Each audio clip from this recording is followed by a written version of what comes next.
నమస్కారం సురేష్ బాబు గారు. నమస్కారం అండి వసుంధర గారు. సురేష్ బాబు గారు, రోహిణి అంటే ఏంటి? అదే విధంగా రోహిణి నక్షత్రం యొక్క విశిష్టతను గురించి తెలియజేస్తారా? వసుంధర గారు, రోహిణి అని పేరు పెట్టుకున్న వాళ్ళకి కానివ్వండి, లేదంటే ఆ రోహిణి నక్షత్రం పుట్టిన వాళ్ళకి కానీ దాని యొక్క మీనింగ్ తెలిస్తే వాళ్ళ యొక్క పర్పస్ తెలిసిపోతుందండి.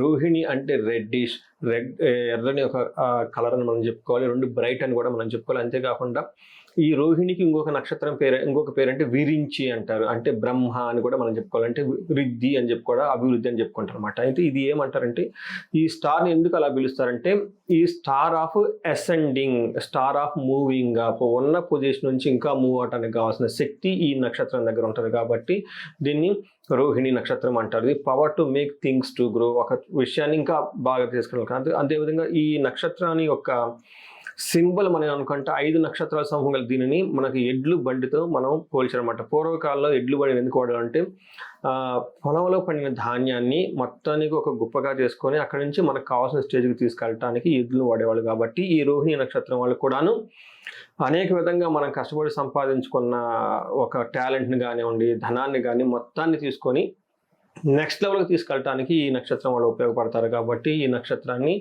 రోహిణి అని మనం పిలుస్తారని చెప్పాలండి.